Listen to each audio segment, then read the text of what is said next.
유튜브 채널 정관용 교수의 사회적 경제 TV 구독자 여러분 그리고 시청자 여러분 안녕하십니까? 이 사회적 경제 TV에 제가 오래간만에 영상을 올리게 됐습니다. 제가 이 사회적 경제 TV 유튜브 채널을 개설한 지가 벌써 1년 반이 이제 훌쩍 넘어가고 있습니다. 2019년 8월에 제가 처음 정관용 교수의 이제 사회적 경제 TV를 방송을 시작을 했습니다. 근데 이제 이후에 제가 제 이름을 건 정관용 TV 또 유튜브 채널을 이제 시작하면서 작년 2020년에 이 정관용 TV 유튜브 채널이 콘텐츠도 많아지고 아무래도 이제 정치 또는 시사 이슈를 하다 보니까 그리고 이제 인문 등 이제 다양한 내용들 하고 그리고 또 제가 거주지를 수원에서 계룡시로 이곳 계룡시로 옮겨오면서 여러 가지 이제 많은 일들을 벌이다 보니까 제가 잠시 이제 사회적 경제 TV에 영상 콘텐츠를 올리는 일이 너무 바빠서 잠시 이제 손을 놓았는데요. 이제 올해 여러 가지 전반적인 일들이 좀 안정도 되고 그래서 다시 이 사회적 경제 TV에 이제 방송을 올리려고 합니다.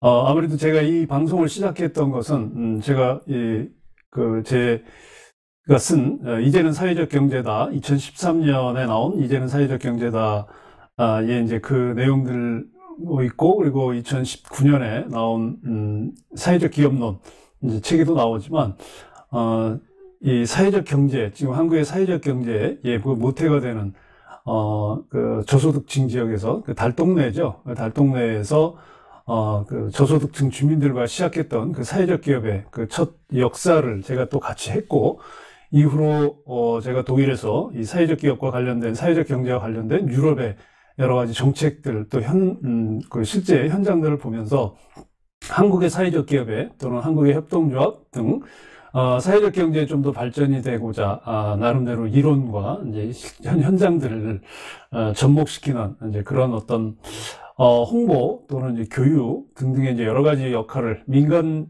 중심의 사회적 경제 발전 또 사회적 기업의 발전을 위해서 제가 유튜브 채널을 시작을 했습니다. 근데 제가 잠깐 이렇게 한동안 이렇게 방송을 하지 못해서 이제 여러분들이 굉장히 많은데 앞으로 좋은 내용으로 다시 사회적 기업 또 사회적 경제 협동조합 활동하시는 분들 또 관심 있는 분들에게 더 좋은 콘텐츠를 올리도록 하겠습니다.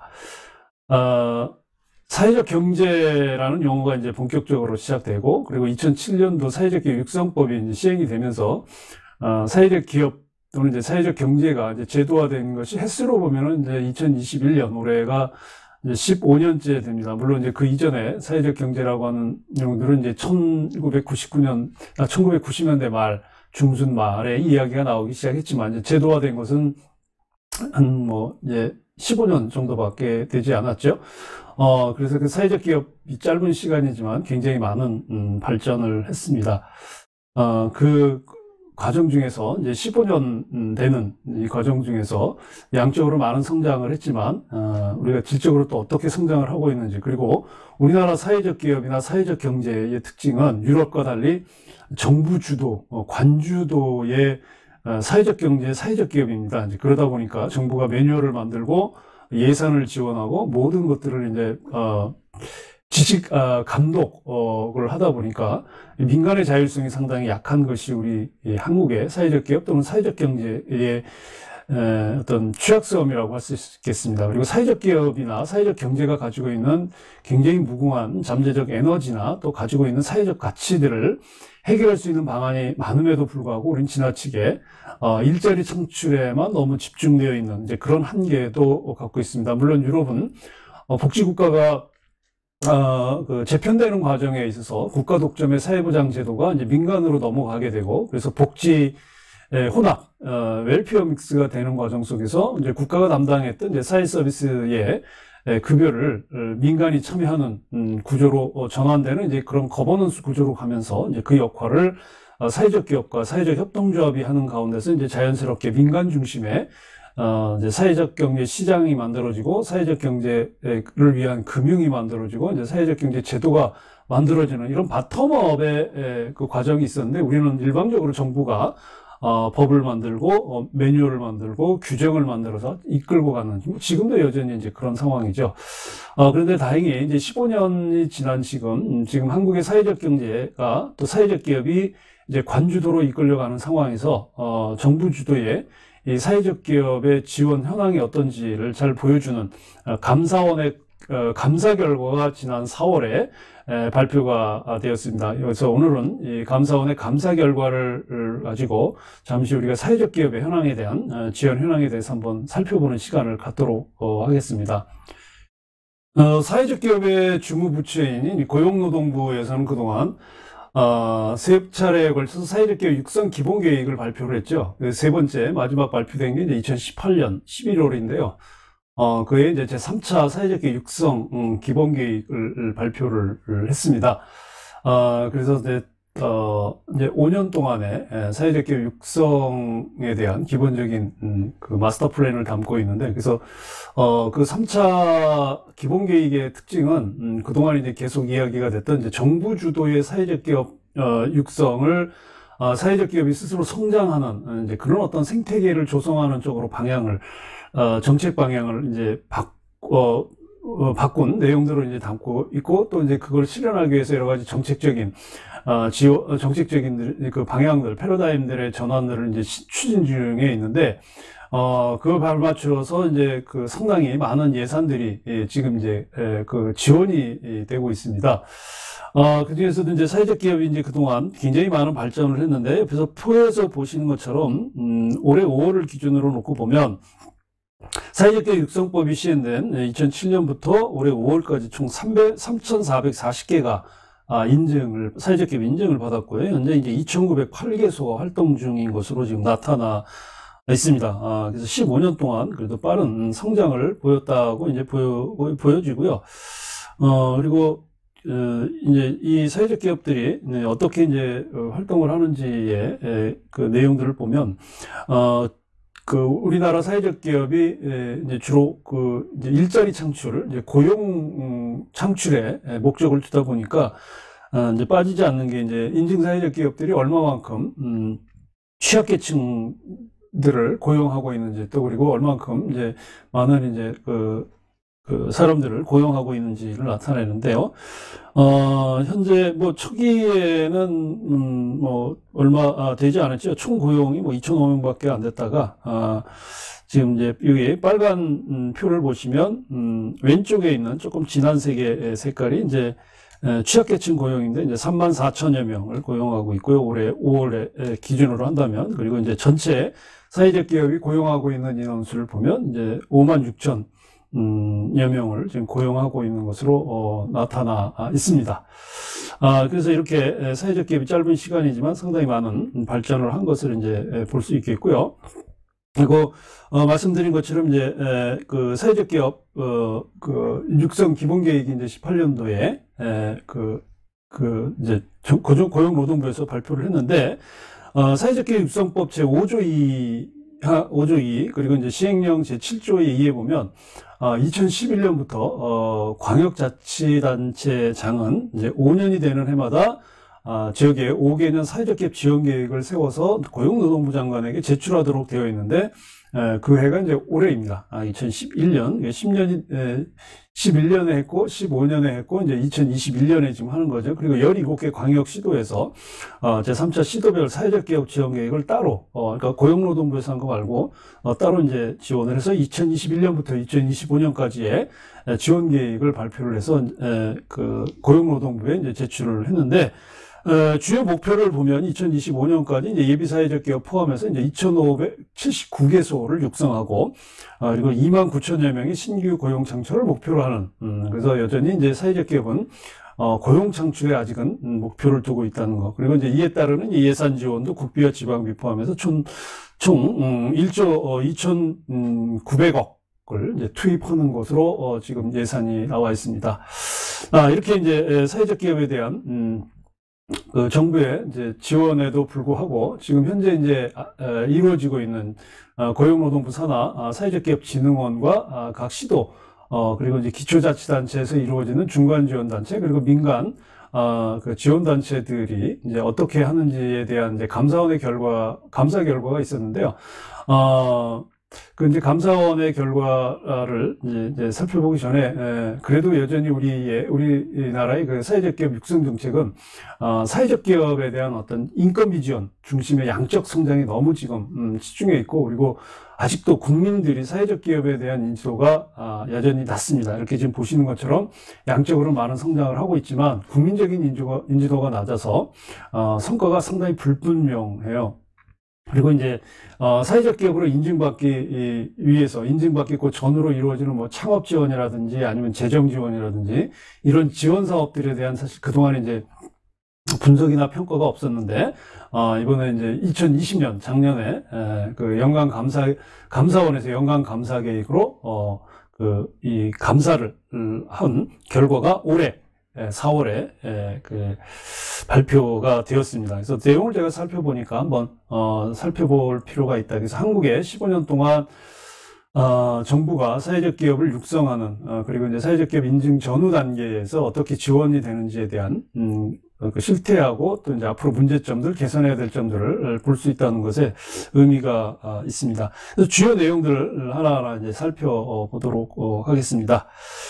이게 분야별 감사원이 이제 분야별로 이제 감사의 중점은 된 내용은요. 이제 크게 이제 두 분야인데요. 사회적 기업을 인증받기 전에 이제 지원받는 것에 대한 이제 감사를 했고, 그리고 또 하나는 이제 사회적 기업 인증을 받고 나서 지원이라든지 또는 이제 사후 관리가 어떻게 되는지 이 두 분야에 대해서 이제 집중적으로 됐습니다. 그래서 사회적 기업 인증 전 지원 같은 경우는 사회적 기업과 육성 사업의 그 지원 대상이나 또는 이제 선정 그리고 이제 그 성과 관리가 어떻게 이루어지고 있는지에 대한 내용하고 그리고 예비 사회적 기업 지정과 지원이 효과적으로 이루어지고 있는지가 이제 사회적 기업 인증 전 지원에 관한 내용이고요. 그리고 이제 인증 후는 모태펀드 운영, 사회적 기업에 대한 이제 재정 지원에 대한 이 기금이죠. 그 모태펀드 운용에 관한 부분하고 그리고 사회적 기업 인증 요건이 얼마큼 잘 지켜지고 있는지에 대한 내용이 주 감사 중점이 되었습니다. 그래서 감사 결과를 놓고 이제 주요 문제점을 놓고 보면 이제 크게 이제 이 두 가지를 놓고 이제 살펴보면 먼저 이제 사회적 기업 인증 전 지원 분야는 이제 크게 세 가지가 이제 지적사항이 있었는데요. 이제 문제점으로 나왔는데 이제 첫 번째가 사회적 기업과 육성 사업입니다. 그러니까 사회적 기업은 이제 인증받기 전에 크게 이제 지원받는 게 창업 단계에서 이루어지는 사회적 기업과 육성 사업하고 초기 이제 창업 기업들이 이제 입주 공간으로 사용할 수 있는 이제 성장지원센터라는 곳이 있거든요. 성장지원센터 조성 운영 사업이 있습니다. 크게 해서 사회적 기업과 육성 사업과 하드웨어로서 성장지원센터 조성 운영 사업 이 두 가지가 있고 그리고 여기 하나 이제 예비 사회적 기업을 대상으로 하는 예비 사회적 기업 지원 사업 크게 이렇게 세 가지로 나뉘어집니다. 그래서 먼저 그 사회적 기업 그 육성을 보면 사회적 기업과 육성에서 그 감사 결과 나온 문제점은 이제 진흥원, 사회적 경제 진흥원이죠. 고용노동부 산하 사회적 기업 진흥원이 이 사회적 기업과 육성 사업을 추진하면서 민간 지원 기관들이 있습니다. 그 민간 지원 기관들이 그 창업팀의 성과 목표를 아예 설정하지 않거나 또는 이제 창업팀이 그 성과 목표를 제대로 달성하지 못했는데도 그 결과 점수를 내는데 미흡으로 평가하지 않은 것들이 많이 드러났습니다. 그래서 나타나서 이 창업팀에 대한 이 관리 부실 방치가 좀 심하다. 그래서 그 성과 목표 설정이라든지 사후 목표에 대한 그 창업 기관이 제대로 이루어지지 않는 부분이 좀 있었다. 그래서 이 창업팀을 보면요, 보통 이제 사회적 기업 육성을 하는 데 있어서 이제 창업팀은 크게 이제 5개로 이제 나뉘어져서 이렇게 구분을 하고 있습니다. 그래서 창업 준비팀부터 초기 창업팀, 제도전 창업팀, 그다음에 2년차 지원팀, 이제 컨소시엄 지원팀 이렇게 이제 나뉘어서 운영이 되고 있고요. 그리고 이제 창업팀을 이제 최종 평가 기준할 때, 창업 준비팀과 초기 창업팀, 제도전 창업팀, 2년차 창업팀의, 이 평가 기준의 내용이 이제 다르거든요. 이제 보시는 것처럼 글씨가 작아서, 잘 보이시는지 모르겠지만, 크게 이제 창업 준비팀이나, 나머지 이제 세 개 창업팀에 대한, 그 점수 결과는 우수, 양호, 미흡입니다. 이렇게 세 개를 이제 평가를 하게 되는데, 우수에 들어가는 항목들이 있고, 또 양호에 들어가는 항목이 있고, 미흡에 들어가는 항목. 이제 양호나 우수는 이제 성과 목표를 달성을 다 하는 거죠. 그리고 이제 미흡은, 그러니까 이제 성과 목표를 달성하지 못한 경우, 이제 이런 기관이 있는데, 그래서 이제 민간 창업 지원 기관들이 이제 여러 개 이제 기관들 중에서 보면 창업팀에 따라서 이렇게 구체적으로 민간 지원 기관들이 지원하는 창업 기관들에 대해서 구체적으로 이제 성과 목표를 설정한 기관도 있고, 또 그 성과 목표가 굉장히 애매하고 또 이게 구체적으로 설정되지 않은 이제 그런 기관들로 있어서 전국에 있는 이 창업 지원 민간 창업 지원 기관별로 지원하는 그 창업팀의 그 성과 목표 관리 수준이 여러 가지 차이가 좀 많이 있는 것으로 파악이 됐습니다. 그래서 창업팀에 대한 그 전국에 있는 민간 창업 지원 센터들의 통일되지 않은 창업 그 성과 목표 기준, 이게 이제 하나가 문제가 됐고요. 그 다음에 이제 두 번째가 성장 지원센터 운영. 지금 말씀드린 것처럼 이제 일괄적이지 않은, 그러니까 창업팀에 대한 그 객관적이고 이렇게 구체적인 어떤 그 성과 목표를 제시하지 못함으로 인해서 바람직한 원하는 목표가 나오지 않은 것이 문제였는데, 이제 내용들을 보면 이제 사회적기업진흥원이 이제 초기 창업기업에 이제 입주 공간을 제공하는 걸 목적으로 해서 이제 10개의 이제 성장지원센터를 이제 위탁해서 지금 이제 운영을 하고 있는데요. 그 초기 창업기업의 그 입주 우선 입주 방안이 마련되지 않아서 오히려 이제 예비사회적 기업의 입주율이 더 높은, 그러니까 초기 창업기업 같은 경우는 이제 창업을 이제 시작하려고 하는 단계이기 때문에 실제로 뭐 재무적으로 성과가 나거나 아니면 사업적으로 성과가 나는 게 없잖아요. 이제 그런 거에 비해서 어쨌든 이제 예비사회적 기업은 현재 그 사업 창업이 돼서 사업 활동을 하고 있고 재무 활동이 이루어지기 때문에 이제 그런 어떤 성과로 볼 때는 초기 창업 전 기업보다는 더 어떤 보여지는 것들이 있죠. 이제 그러다 보니까 성장지원센터에 입주하는 그 기업들이 예비사회적 기업이 더 많은, 그러니까 초기 창업 기업보다는 예비사회적 기업이 더 많아지는 이제 이런 어떤 운영의 불합리한 면이 조금 있었죠. 그래서 제가 이렇게 성장지원센터 운영에 관한 자료들을 보니까 입주기업 모집 대상들이 보면은 이게 조금씩 달랐어요. 뭐 2017년에는 사회적 기업 진흥원 주관으로 해서 진흥원에서 이제 사회적 기업과 육성사업 창업팀만 들어올 수 있게 했다가, 또 2018년도에는 이제 사회적 경제 기업으로 또 다시 또 확산을 했다가, 또 2018년 2차 모집할 때는 다시 또 사회적 경제 기업은 또 빼고, 또 2019년에는 또 다시 포함하고, 이렇게 일관되지 않은 입주 기준들이 좀 있었어요. 그래서 또 우대에서는 또 뭐 사회적 기업 육성 사업 창업팀을 우대한다고 그랬다가 또 작년부터는 또 이를 삭제하고, 그래서 이 성장지원센터에 입소하게 되는 기업들, 초기 성장 기업이나 이제 입주하려는 기업들의 그 기준이 애매하지 않다라는 게 이제 좀 문제가 있었습니다. 그래서 이제 입주하는 기업들의 이제 심사 기준을 보니까 뭐 조직 관리는 얼마나 잘하냐, 그다음에 소셜 미션, 사회적 책임이 어떤 걸 가지고 있냐, 그리고 그 사업 계획이 실현될 수 있느냐 하는 가능성, 그다음에 이제 예비사회적 기업인 경우에는 이제 예비사회적 기업, 이제 인증사회적 기업이 될 수 있느냐, 그리고 이제 초기 창업 기업일 경우에는 이제 예비사회적 기업으로 진입할 수 있겠느냐, 이제 이런 내용들로 이제 구성이 되어 있는데, 이제 이런 기준이 있을 때 예비사회적 기업과 초기 창업 기업을 놓았을 땐 예비사회적 기업들에게 훨씬 더 유리한 조건이라는 거죠. 이제 그러다 보니까, 이 초기 창업 기업보다는 예비사회적 기업들이 이제 성장지원센터에 더 많이 입주를 하게 되고, 이제 서울 1센터 지금 전국에 보면, 지금 10개를 대상으로 해서 감사를 했는데, 서울 1센터, 성동구에 위치한 서울 1센터 같은 경우에는, 2019년도에 그 입주 기업을 선정하는 데 있어서, 그 예비사회적 기업과 그 초기 그 창업 기업의 그 선정 기준이 너무 이제 다른 거예요. 그러니까 이제 예비사회적 기업에서 더 많이, 예비사회적 기업은 전부 다 입주를 이제 시켰는데, 이제 초기 창업 기업 같은 경우는 거기서 절반 정도밖에 선정을 하지 않은, 그래서 그 창업 기업, 초기 창업 기업을 입주시키는 그 선발률이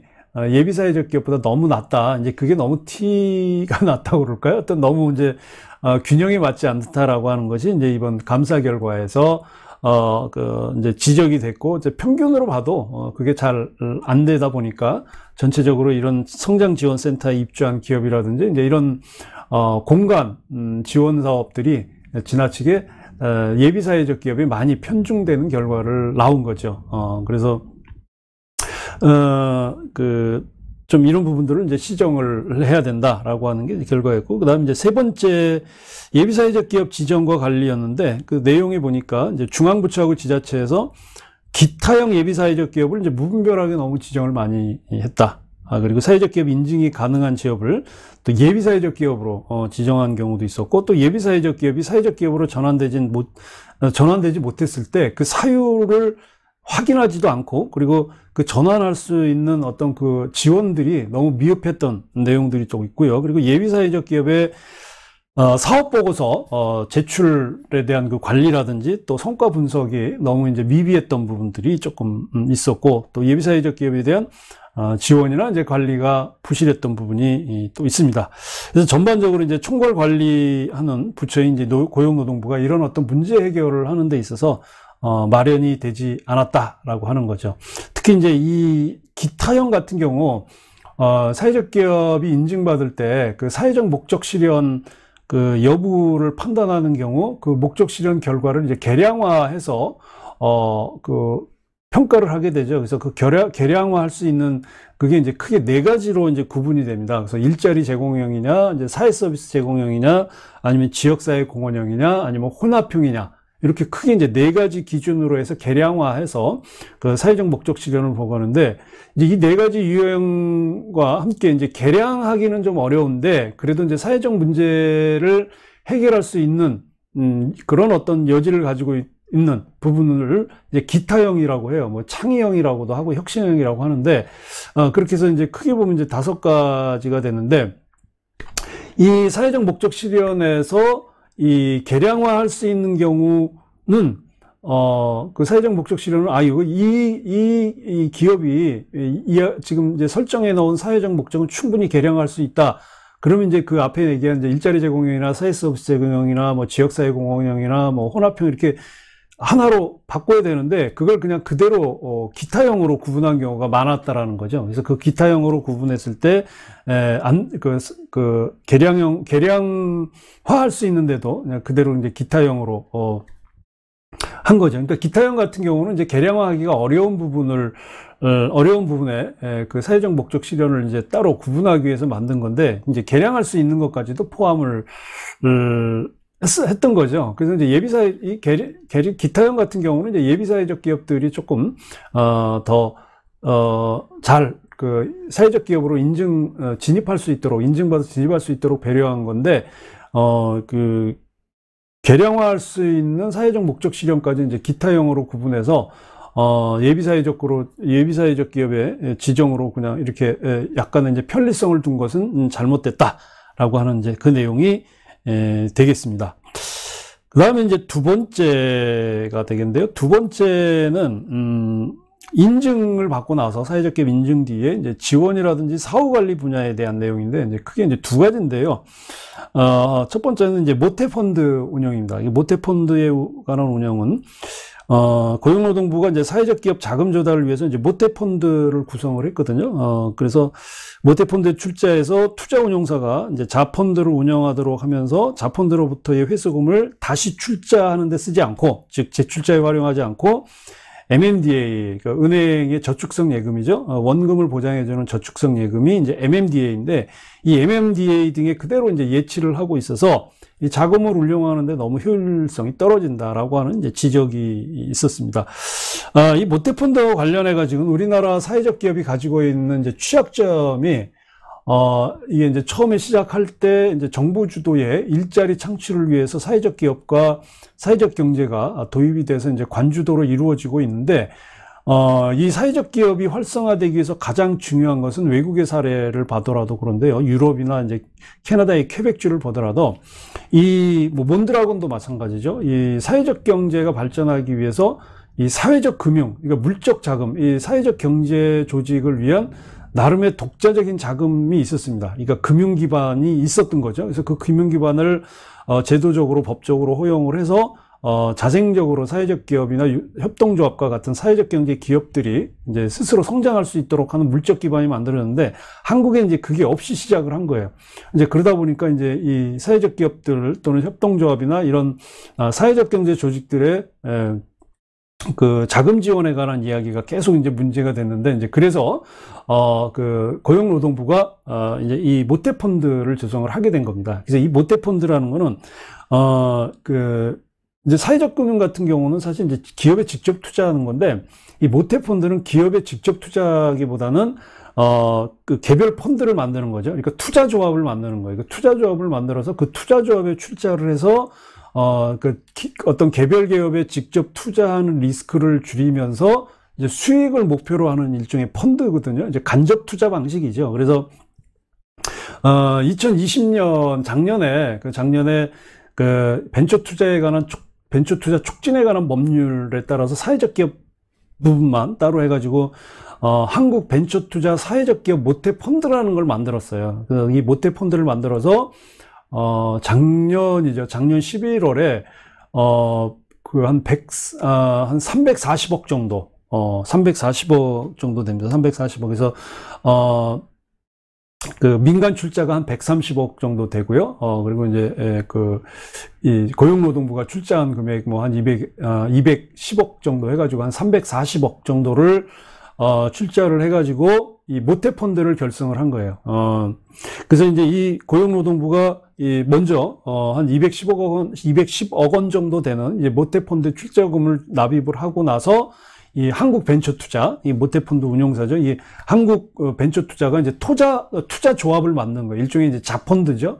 이 자펀드를 만들어 투자 조합을 만들 어떤 그 투자 운용사를 모집을 한 거죠. 그러니까 돈을 모은 거예요. 돈을 이제 이제 관리를 하는 그 펀드의 이제 모 펀드가 이제 한국 벤처투자거든요. 그래서 이제 이 모 펀드인 한국 벤처투자에서 투자 조합을 만든 거예요. 그래서 이제 투자 운용사를 모아가지고 펀드를 만들어서 이제 선정된 투자 운용사가 그러니까 투자자, 이제 조합원들이죠. 투자자를 모합을 해서 이제 거의 뭐 회의도 거쳐가지고 이제 자펀드에 투자하는 형식으로 이제 이루어진 게 지금 한국 벤처투자 사회적 기업 모펀드가 되거든요. 그래서 이 모펀드에서 투자를 직접 하는 이 자펀드의 그러니까 아들 펀드죠. 자펀드의 투자 운용사는 주 목적 투자 비율이 있어요. 그러니까 어디에 투자할 것이냐, 그 이제 주 투자 비율을 고려해가지고 이제 투자 운용을 해서 이제 결산을 해가지고 이제 90일,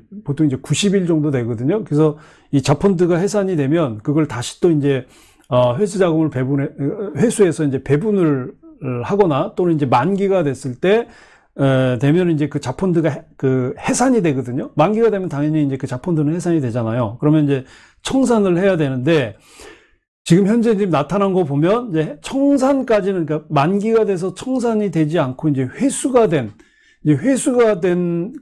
이 투자 금액이 있는데, 이 회수된 투자 금액을 다시 자펀드에 재투자하는 게 아니라 그 은행, 뭐 농협이나 수협이나 이제 기존 이제 은행권에서 운영하고 있는 이 MMDA라고 하는 이 저축성 상품에 이제 그대로 예치를 하고 있는 거예요. 근데 이 MMDA 같은 경우에는 굉장히 금리가 낮아요. MMDA 같은 경우는 그 예금자 보호가 된다는 이제 장점만 있고, 물론 이제 수시입출금 저축예금이죠. 근데 이 MMF, 그 비슷한 이제 MMF보다 이자가 훨씬 낮아요. 근데 이제 고액의 현금을 맡기는, 그 예금자에게는 굉장히 그러니까 원금을 보장할 수 있는 아주 안전한, 그 이제 저축예금이 되거든요. 근데 이제 다른 단기 투자 상품보다 이 MMDA가 금리가 너무 낮기 때문에 어쨌든 그 모태펀드는 이 돈을 운용을 빨리빨리 해서 나름대로 이제 수익을 내야 되는 부분이 있는데, 이 MMDA 상품, 저축 상품에 계속 예치만 해 두고 있어서 실제 이 모태펀드의 목적에 맞지 않다라고 하는 것이 이제 이번에 또 감사에서 지적이 된 부분입니다. 그래서 이제 보시면은 이제 모태펀드가 이렇게 운영이 되죠. 이제 출자자가 고용노동부가 있고, 그래서 이제 모태펀드를 출자한 이제 고용노동부하고 이제 민간 부분에서 이제 한국벤처투자에 모태펀드를 만든 거예요. 그래서 이 모태펀드인 이제 한국벤처투자에서 이 펀드를 운용할 이제 펀드 투자 운용사를 모집을 했죠. 그래서 투자조합을 만들어갖고, 나름대로 이제 뭐 그 펀드에 이제 투자를 해서 수익을 배분하는, 그런 이제 구조였죠. 그래서 어쨌든 간접 투자 방식입니다. 직접 이제 사회적 기업 같은 경우, 특히 이제 임팩트 투자 같은 경우는 이제 투자자가 직접 이제 어떤 사회적 문제를 해결하는 사회적 기업이나 아니면 이제 사회 혁신 기업들에게 투자를 해서 나름대로 이제 성과가, 기업적 재무적 성과가 났을 경우 이제 금융 수익을 배분하는 구조이긴 하지만, 이런 모태펀드 같은 경우는 이제 직접 기업에 직접 투자할 경우에 발생할 수 있는 그 투자 리스크를 줄이기 위해서 운영하는 방식이거든요. 뭐 이런 방식도 필요하지만, 어쨌든 그 임팩트 투자가 가능한 그런 이제 사회적 금융, 필요하다고 이제 보여집니다. 그리고 이제, 두 번째가 이제 인증 요건에 대한, 감사였는데, 인증 요건 같은 경우는 진흥원에서 그 사회적 기업의 사업 보고서를 제출받아서 영업 수입 등의 인증 요건 준수를 검토하고 있지만, 전산 시스템에 이제 자동 검증 기능이 구축되지 않아서 인증 요건에 미달한 기업이 이제 검토 과정에서 누락됐다라는 거죠. 그래서 보통 이제 사회적 기업들이 이제 사업 보고서를 내잖아요. 이제 인증받을 때도 내고, 나중에 이제 그 감사나 이런 거 받을 때 내는데, 그 사회적 기업 그 사업 보고서에 보면 거기에 뭐 당연히 들어가는 게 이제 매출액, 뭐 인건비, 뭐 이런 이제 직간접비를 다 항목을 포함하잖아요. 근데 그걸 제출도 하지만, 그 제출된 그 사업 보고서에 있는 여러 가지 이제 인증 요건들이 담당자들, 이걸 이제 인증 담당하는 그 담당자들이 그 사업 보고서를 그 통합 시스템에 이제 그 항목 인증을 해야 돼. 그래서 그 전산 시스템에 입력을 해야 되는데, 이게 이제 제대로 잘 되지 않는다고 하는 거죠. 그래서 전산 시스템의 어떤 메뉴 또는 이제 기능의 미비로 인해서 담당자들이 이 사업 보고서를 보고 그 사회적 기업 이제 입력한 어떤 수치를 일일이 이제 확인을 해야 되는 이제 그런 어떤 불편한 과정들이 이제 있었다라는 거죠. 이제 이거는 이제 업무적인 내용이라서 이제 화면이 그 감사 보고에서는 화면이 따로 나왔는데, 이거는 어쨌든 그런 어떤 전산상의 기능이라든지 업무상의 그 업무를 효율적으로 할 수 있는 그런 것들이 좀 부족하다. 그래서 이제 두 번 작업을 하거나 또는 이제 사회적 기업의 인증 을 검토하기 위한 어떤 인증 요건의 적정성을 확인하는데 불편함이 있다라는 이제 였고요. 그리고 이제 였는데, 그래서 이제 사업 보고서를 이렇게 이제 제출을 해야 되는 이제 규정들이 있습니다. 그리고 이제 마지막 그 세 번째 지적사항이 이제 부정 수급을 받았던 사회적 기업들의 관리가 부실하다라는 얘기였죠. 그래서 거짓 등의 방법으로 다른 법령에 따른 재정 지원을 받아 제재 조치된 예비 사회적 기업은 인증 취소 등의 이제 대상인데, 고용노동부가 이를 확인할 수 있는 방안을 마련하지 않았다라는 거죠. 그래서 고용노동부는 그 재정 지침에 따라서 이제 그 사회적 기업이나 예비 사회적 기업에 뭐 그 전문 인력 지원비가 있거든요. 일반 인력, 전문 인력, 그 인건비라든지 아니면 사회보험료, 또는 이제 새로운 사업 시작할 때 사업 개발비, 이제 이런 어떤 것들을 지원하는, 재정을 지원하는 재정 지원 사업을 총괄하거든요. 근데 이제 사회적 기업이 그런 재정 지원 사업에 이제 그 응모를 해서 이제 재정 지원을 받을 때 거짓이라든지 아니면 부정한 방법으로 이제 받게 되면 당연히 이제 그것이 발각이 되면 인증을 취소하게 돼 있거든요. 그리고 이제 다른 법령에 의해서 부정수급을 했을 때도 마찬가지로 제재 조치를 받거나 인증이 취소되거나 하는, 이제 그런 어떤, 그 조치가 있는, 그런 방안이 있는데, 있어야 하는데, 지금 고용노동부에서는 그걸 이제 확인할 수 있는 조치들을 하지 않아서, 그런 이제 부정수급 있는 이력에 있음에도 불구하고 인증 취소라든지 이런 적절한 행정 제재를 하지 않았다라고 하는 것이 이제 이제 드러난 거죠. 이렇게 해서 이제 크게 두 가지 분야의 6가지 문제점들을 살펴보았습니다. 뭐 사회적 기업이 앞으로 이제 발전해야 되는 것이 뭐 당연하죠. 사회적 기업이 우리 사회에 가지고 있는 앞으로의 여러 가지 의미, 또 사회적인 어떤 역할들이 굉장히 큼에도 불구하고, 아까 우리 처음에 제가 말씀드린 것처럼 아직도 국민들의 인식이 낮고, 그리고 지나치게 이 관주도의 사회적 기업 육성, 그리고 이제 사회적 경제 그 정책이 되다 보니까 아직도 이 거버넌스 체제로 다양한 민간과 공공 부분이 함께하는 이런 어떤 바람직한 사회적 경제나 사회적 기업의 발전이 이루어지지 못하고 있습니다. 그래서 이런 부분들을 앞으로 우리가 풀어나가야 할 과제라고 생각이 듭니다. 지금 이 시간에도 현장의 사회적 기업을 운영할 사회적 기업 현장에서 열심히 일을 하시는 우리 사회적 기업 관계자 여러분께 감사를 드리면서 오늘 영상 여기서 마치겠습니다. 감사합니다.